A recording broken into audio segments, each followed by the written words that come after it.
Those who have worked at Disney World, what behind-the-scenes stories do you have that the public doesn't see? If you hear an announcement over the park-wide sound system looking for a specific person, it is something very important. Announcements like that have a chain of approval before Disney will allow the magic illusion to be broken. But it's not always bad news like informing families of a death. I've done several park announcements to find someone to inform them an organ donation was matched. A medical courier was on their way to Orlando and they needed to get to the hospital ASAP. I think I've left a comment similar to this before, but I briefly trained for Kilimanjaro safaris at Disney World. At one point on the ride, you go over a bridge with crocodiles underneath. As I was riding with no one in the truck other than my trainer, she felt free to tell me that if anyone were to stand up and fall into the crocodile pit, I was to drive away immediately so that others wouldn't have to see the carnage or try to rescue the person. The crocodiles are apparently fed from that bridge, and anything that drops from there is food to them, and they are surprisingly fast. Everyone in the call centers is given a stage name, so no two agents have the same name to the guests. Most unique stage names I can remember: Cotton, Casper, Arizona, Lucinda. When you're in training, they give you a selection of like 20 names to choose from. So you better hope you're one of the first ones to pick so you can get a normal name and not get stuck with Cotton FFs. I worked a cash register in Tomorrowland. A guy had a heart attack and died about 10 feet from me. I called it in as soon as I saw, but they already knew about it. I went on break shortly afterward and saw the family, literally behind the scenes, is crying their eyes out. But it never happens. Guests are never allowed behind the scenes, except when somebody dies, I guess. Really kind of heartbreaking. On a positive note, they all got lifetime passes. I have an autistic cousin, and while we were riding the Pirates of the Caribbean ride, it broke down. My cousin flipped out and Disney security literally appeared out of the walls. They took us into the back tunnels and into a freight elevator. Before we knew it, we're back outside. They were awesome in helping calm him as well. As a character, you are supposed to throw up in your mask if you are sick. Taking it off is not an option. You cover one eye with your hand and raise the other arm in the air to alert maintenance that you are not well. Also, if there is another character same as you, Ray cannot under any circumstances be seen with them. You also must take a course to match signature style for autographs. Or fainted from the heat while I was hugging him at Disneyland on my 8th birthday. I was traumatized and thought it was my fault. My grandparents have a photo of it somewhere. My half-sister got the role of Cinderella at Disneyland Paris. She had to practice Cinderella's autograph over and over because although different actresses play her all over the world, the signature of the character has to be identical anywhere it's signed for consistency. The buddy I went to college with was a Disney cast member. He had to learn how to write Goofy's name left-handed because Goofy was a lefty. He's naturally a righty, but that's the one thing he could do as a lefty and had to write it in such a way that it didn't smear the glove he was wearing. It was a very unnatural way to hold a pen without the gloves on. People sexually harass the characters super frequently. I was working with Ariel, and cast members will always count down before they take a photo so people have time to get into position. I counted down and this teen boy decided to try to rip off one of Ariel's shells. I had to open his camera and expose his film so the photo didn't get developed and passed around. I found out later that I was supposed to take it to the Kodak shop to have the film developed and that one removed, but I'd always heard the rumors about ruining the film and nobody really trains you on that, so I just went with it. The little assholes deserved it. Compulsory. I never worked for Disney, but a friend did. Disney security listens to all Disney radio channels at all times for any distress call or other issue that is relevant to security. My friend, we'll call him Daniel because that's his name, worked for Disney World in Florida once. He worked in one of the resorts. I'm not quite sure what his job actually was, but his radio call sign was movie runner. He was walking between resorts one night, and near a pool he was cornered by a mama bobcat. Usually not a huge deal, because the bobcat will eventually realize the person is not a threat, but he radioed the resort to let them know that he was being cornered by a bobcat. Next, radio transmission, without missing a beat movie runner. This is Disney's security base. We understand you are being cornered by a bobcat. Please remain calm. We have 2 units approaching your location. Estimated time of arrival 2 minutes. Please acknowledge. Over. Disney doesn't fuck around with safety, period. The office I used to work at had a water cooler so we could all fill up our bottles before we went on stage. One of my managers says at one point that the water tastes a little stale and maybe he forgot to wash out his bottle the night before, but he keeps drinking anyway.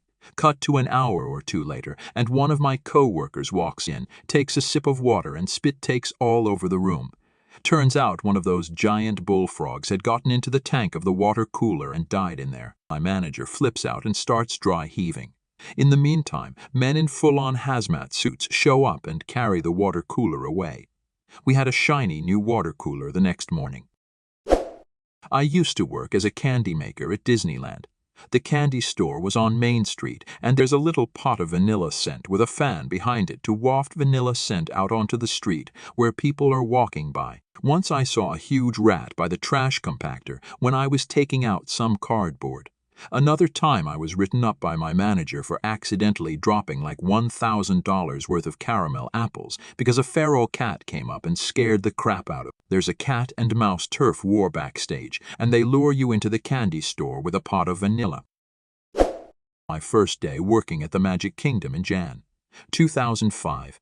After all the tours and fun stuff and exploring the tunnels, I had a meal at the Mousqueteria cafeteria and had my eye on Cinderella and some other princess, maybe Snow White, they were insane.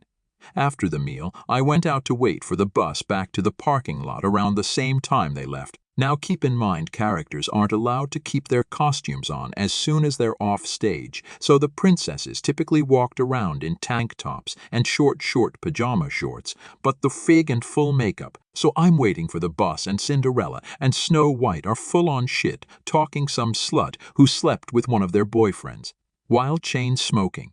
Turns out they were talking about a girl who played Ariel. Seriously.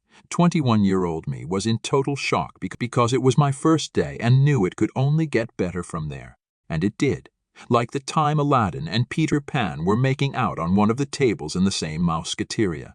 Or the time I saw Mickey Mouse give someone the finger underground directly after a parade. It's hot in those costumes. She was probably justified. The time a different Cinderella got really pissed because Paris Hilton was visiting the park that day and didn't go to see her.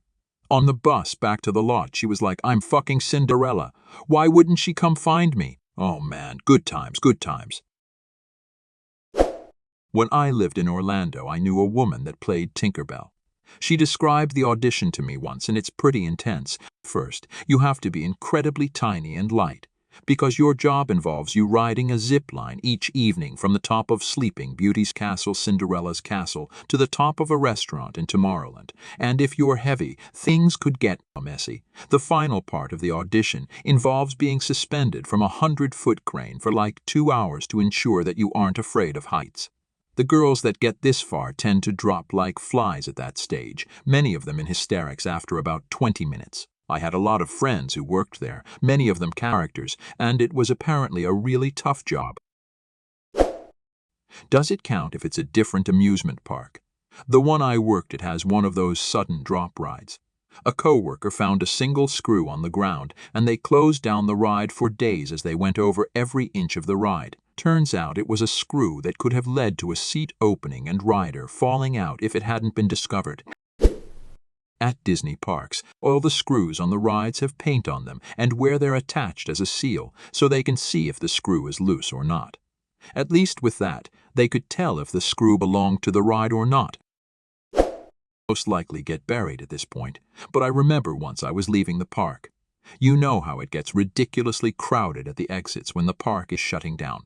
I got elbowed in nose, got a bloody nose. All of a sudden the staff swooped in and took me to the underground tunnels, then to a golf cart that brought us to our car. Definitely a quick exit. You should have played dead. Everyone in your family would have gotten lifetime passes. I worked at Club Disney for the brief time it was open. We had codes we used on the radio headsets that were coordinated with character names.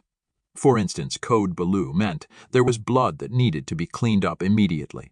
One day, I'm taking a stroll around the club to check on things when I spot a small boy about 2 years old taking a massive dump right in the middle of the play area. He sees me, starts to cry, and runs away with no clothing on the lower half of his body. I get on the radio and can't think of what to say, as we hadn't discussed a code for human feces in the play area and naked kid running around. So I just called, "I have a code poo situation in the play area and piglets on the loose." Nights of Joy is hell on earth. The park is open to Christian youth groups and has Christian rock bands perform. During these nights, extra staff is put on and extra security because there is sex and drugs and theft happening around every corner. My managers were preparing us for it.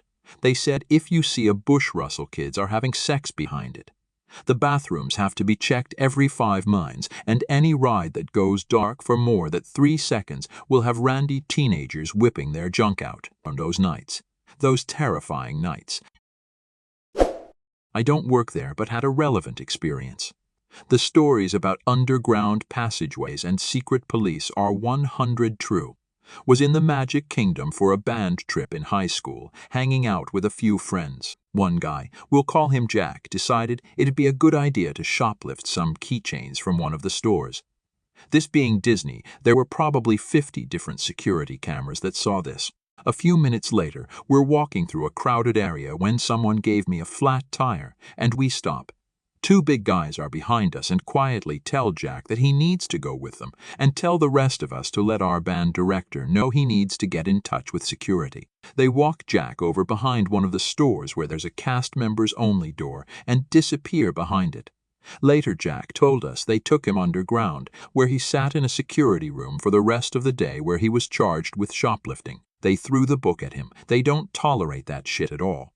He got a huge fine and had to do community service in Florida. We lived in the Northeast. In retrospect, I have a huge amount of respect and a small amount of terror for how Disney handled the situation.